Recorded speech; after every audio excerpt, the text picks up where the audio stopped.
Hi, it's Kane Hodder, Jason from Friday the 13th. You're watching Slash and Cast. Keep watching, or I'll kill you and your whole family.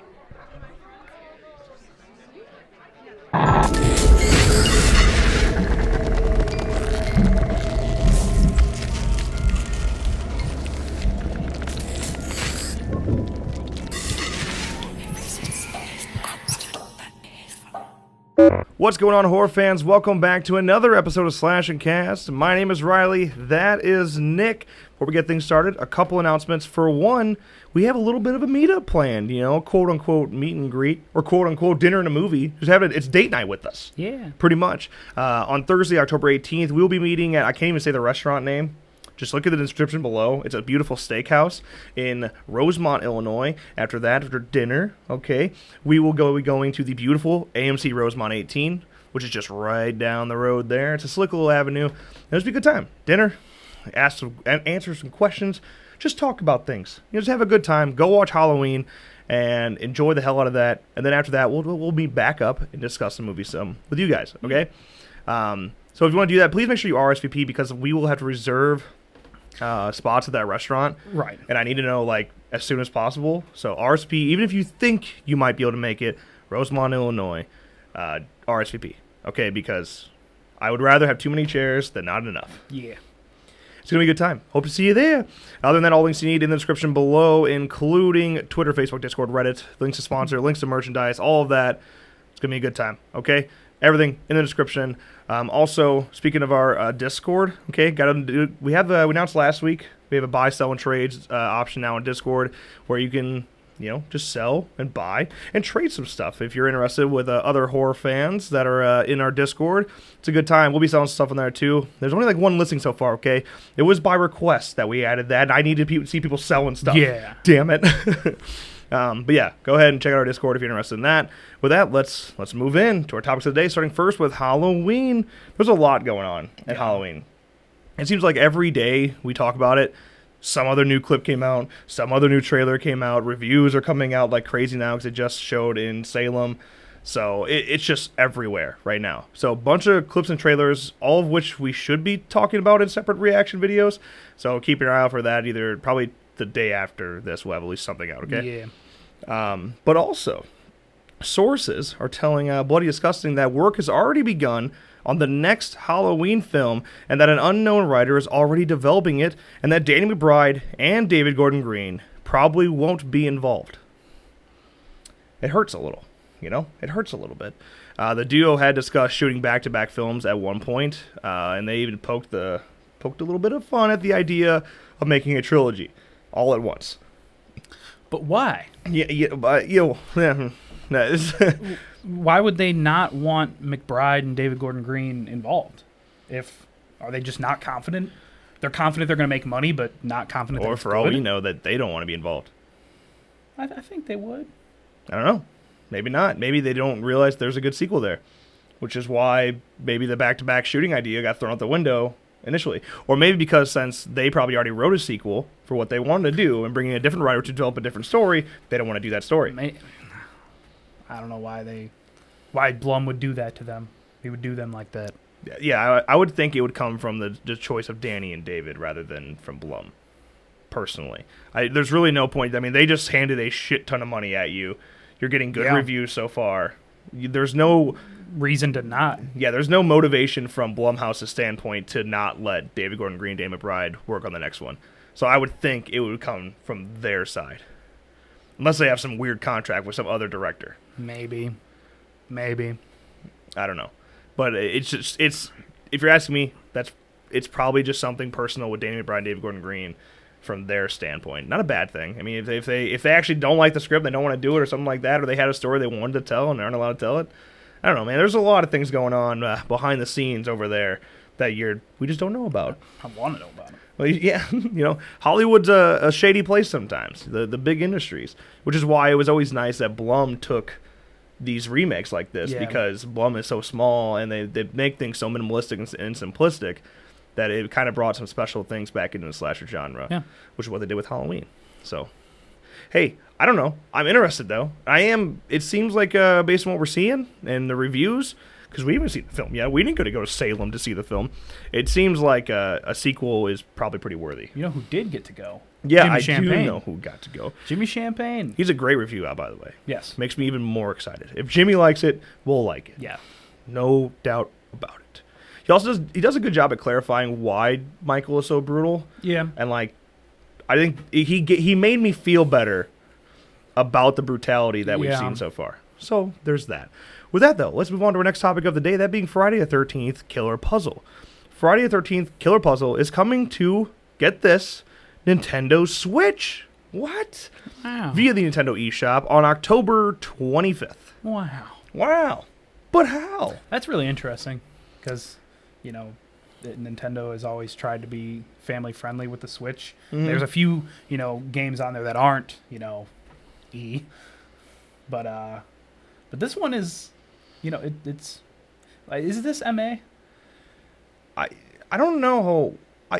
Technically it is because there's two modes. You can turn off blood, Right. and gore, and turn it on. But even like the gore that is in the game, it's so cheesy and like just so over the top and so Right. fake. You know, it's one of those games that's it is kind of driven. The artwork is driven in a kid's way, right? So I think it'd be fine. I don't know. Interesting though. Makes me want to switch. Yeah, good for them. Yeah, I've always wanted to switch, and I'm like, Rocket League was what made me want to get one so bad. Having Rocket League on the go would be dope, but Can't afford that. can Killer Puzzle sponsor us and give us a Switch, and we'll pull it? I'll just buy the game on Switch. I just need the Switch, and then and just let us review it on Switch. Yeah, That's yeah. not that was a joke. That's not. But that being said, I would take it still. yeah. So here's the thing: how do they pull this off? You know, the lawsuit does it cause some issues with them holding off on content too. What they've been doing, is adding things way back, and just racking up DLC and then releasing them later as we go, which we'll talk about in a second. But I guess this hold of content that's coming from Horror Incorporated does not affect the port to a new console. So in a technical manner, if that is the case, Friday the game could do the same thing. That would be insane. Yeah, that would be. Listen, you're pushing it with the mature thing on this game. Right. You're no way.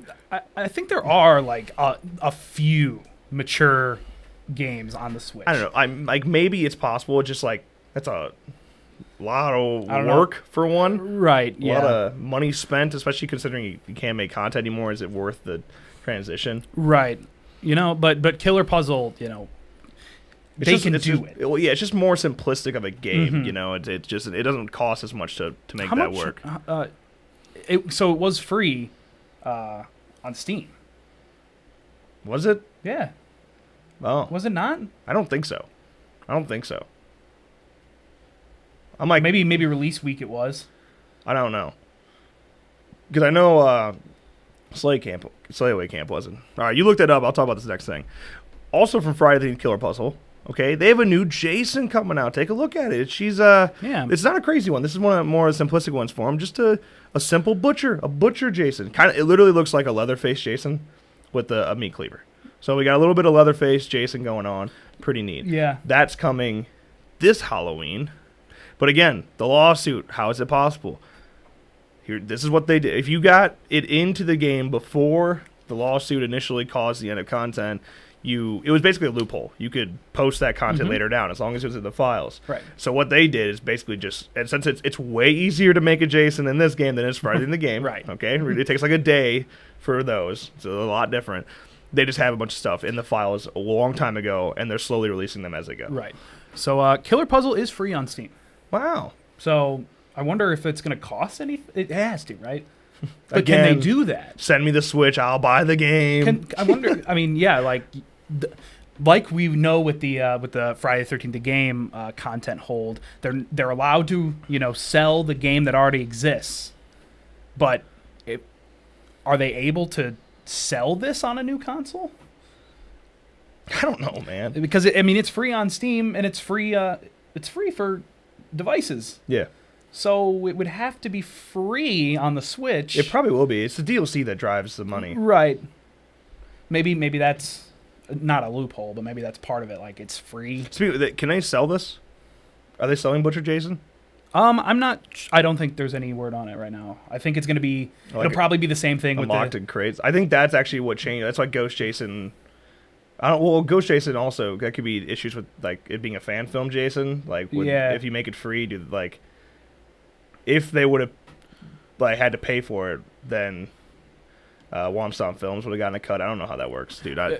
Right. So I imagine it's probably gonna be free the same way that that Ghost Jason was, where you do the daily deaths 13 days in a row. So you better start now. Yeah, seriously, or cheat the system. But I'm not telling you how.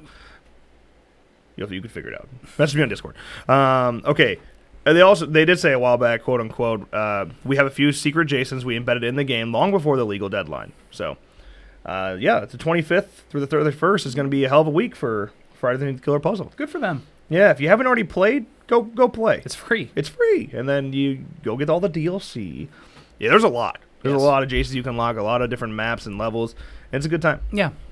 Uber Jasons in that game. Shots fired. Let's go move on to the next topic of the day. Let's talk about Pet Sematary. The remake for Pet Sematary finally got its first images.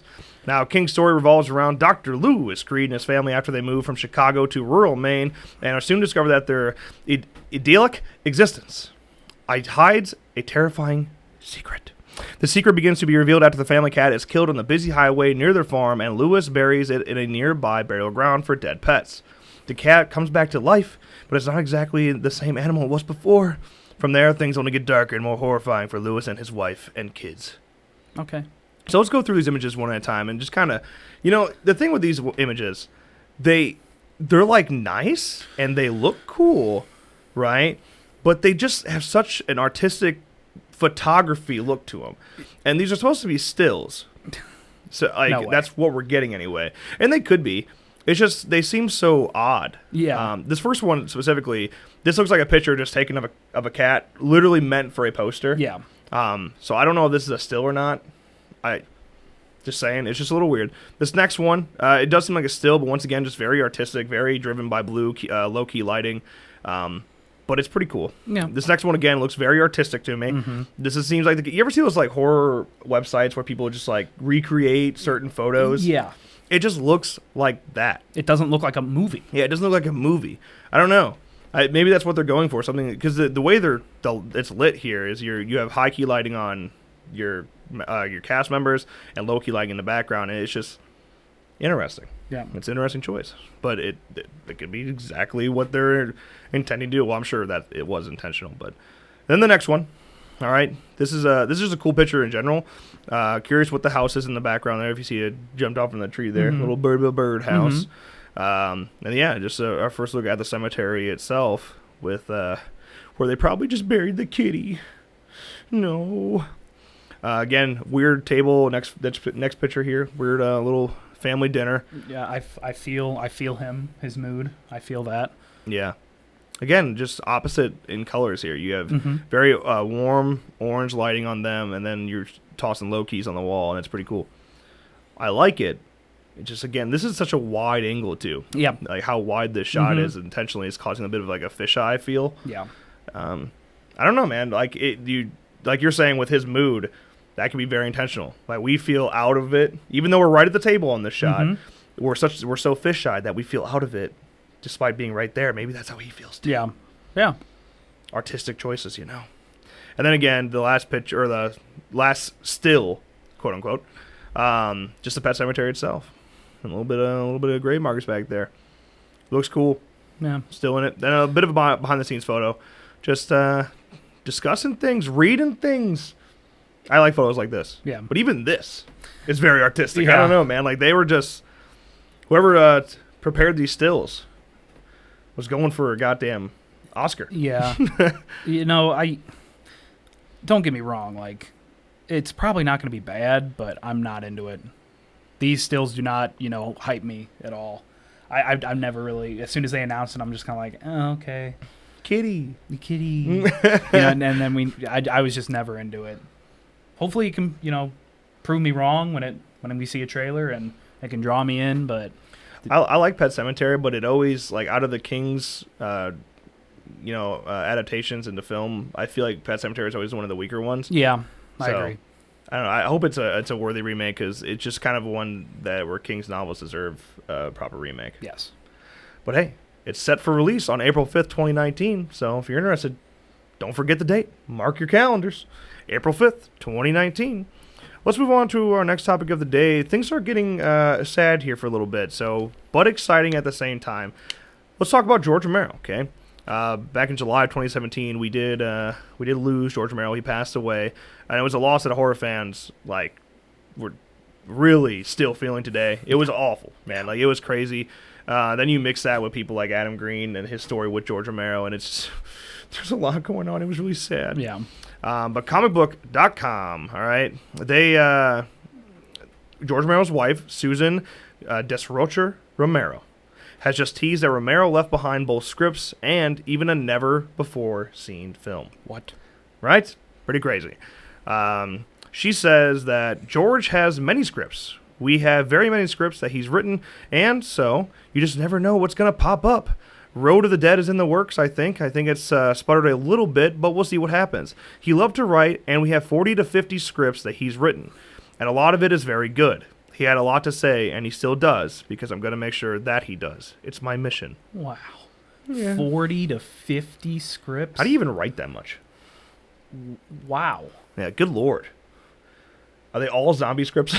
I don't think so. Dude, if you could actually manage 40 to 50 different zombie stories like that. I mean, it's George Romero. But he already wrote 40 to 50 before that. So, it's pretty crazy. I think I heard that they aren't all zombies. I'm sure they're not. Yeah. His wife mentioned a little bit that, quote, about this film. We have a film that he shot in 1973 that most people haven't seen. A handful of people have seen this. We're going to restore it. We're going to show it to Romero cinephiles. Ooh. It's a scary movie, but it's not a horror movie. And it's about ageism, which makes it kind of surreal. Yeah. Anyway, he has a cameo in it, and it'll be fun, and we'll show the movie or get it distributed. It'll be a project that the Foundation's going to do. I think it's the first project we're going to do, actually. That's exciting. That's really exciting. The film all the way back from 1973 from George Romero, being remastered and released, and he has a cameo in it. That's awesome. That's pretty crazy. How many filmmakers can say that after they pass away, they still make another film that they're in? It's like a time capsule, dude. Yeah, that's awesome. I really hope we can see that sooner than later. Yeah. If they say that's the first project they're going to do, so God, I hope so. Yeah, for real. It's going to be an exciting one. Okay. In the second to last topic of the day, we're gonna bring it down a little bit here. But a few days ago, Scott Wilson, who played Herschel on The Walking Dead, has passed away at the age of 76. Walking Dead showrunner Angela Kang announced that Wilson would reprise his role as Herschel in season 9. They'll offer no word on the timing of his appearance, how many episodes he was slated to appear in, whether he had already filmed his appearance. That announcement was made a little more than an hour before the news of Wilson's passing spread on social media. Wow. So you have the passing of Scott Wilson, which is just, pretty devastating. It came really suddenly, obviously incredibly suddenly for people that are still were talking to him at the time. Right, and 76 years old. That's not old. Yeah, that's not old. Too young, man. Yeah. But yeah, the fact that they announced he was coming back in season 9, and then an hour later he passes away. Just the way it all happened couldn't have hit fans harder. Yeah. So yeah, man, it sucks. Just rest in peace to Scott Wilson. And in terms of where it's going with The Walking Dead in season 9, I don't know. Right. I wonder if they already filmed. Like I said, there's no word on if they already filmed his appearance. Yeah. So if they got it, it'll be kind of cool to see him on screen one last time. Yeah. If they don't, that's like I said, it sucks. And it begs the question how. Right. If you've seen The Walking Dead, it's just like, how is he going to make an appearance in season 9? Someone probably goes crazy. Yeah, yeah. Yeah, it's going to be something interesting. Yeah. But he could come back in a way of life advice. Yeah. Which would be neat. Right, like maybe he's not the only one that he sees that is already dead. Spoiler, sorry. Oops. That was so long ago, man. It's been 6 years. Yeah. But yeah, so interesting where they take that. Yeah. But in general, it's a tough loss. Again, rest in peace to Scott Wilson. we have family and friends, man, in our thoughts, because nothing like losing something like that. We do have one more topic to discuss, though, before we wrap today's episode. An interesting one because it's a little more exciting than it was last year, okay? Yeah. AMC Fear Fest 2018, an 18-day event that will feature over 80 films and over 340 hours of programming starting Sunday, October 14th. This does include, all right, a Halloween marathon, an Exorcist marathon, an AMC double feature of Chucky, and that'll all air Wednesday, October 17th. That's my birthday. 8 p.m. to 12:10 a.m. This will feature Curse of Chucky and Cult of Chucky, Stephen King Marathon, Slasher-thon, and so much more. Yeah, the list of the marathons that they have just goes on, and that doesn't even include, the random, not random, the other, films that are in there, and I believe there's even some original series being thrown in there as well. Oh, wow. I'm not 100% sure on that. I read that somewhere. But yeah. Yeah, I mean, AMC Fear Fest, after a slower one last year, because they just... Because it used to be a 31-day event. It dropped to literally a week, 8 days last year. Now they're back up to 18 days, and they're making it really exciting, dropping a shit ton of horror films on you. 340 hours of program time. Goddamn. That's insane. Yeah. So, make sure you have nothing planned for October 14th or 31st, and just sit down and watch some horror films like you should. Hopefully they lay off on Thursday the 18th. Yeah, and there better be a marathon of Halloween right before then, which I believe there is, because that's on the 17th. I believe that is that's first. I believe that's going to happen on Sunday. Okay. But if not, though, we're doing our own marathon in Discord, discord.gg/slashandcast. Be there. Thanks. All right, with that, that's a wraps up Slash and Cast today. If you enjoyed, make sure you drop a like, subscribe, turn notifications on so you don't miss a video or stream in the future. Speaking of streams, I think we're about to announce something pretty soon. We weren't ready for it this episode, but we'll talk about it really soon. So follow us on Twitter to get all that information. Do the hashtag. What is it? Oh no, I thought you had it. Hashtag kitty. Yeah. Beats me. Yeah, and of course, hashtag rest in peace to Scott Wilson. Yeah. Keep her going. Let it spread. All right. With that, as always, thank you guys so much for watching. Editor, roll that outro.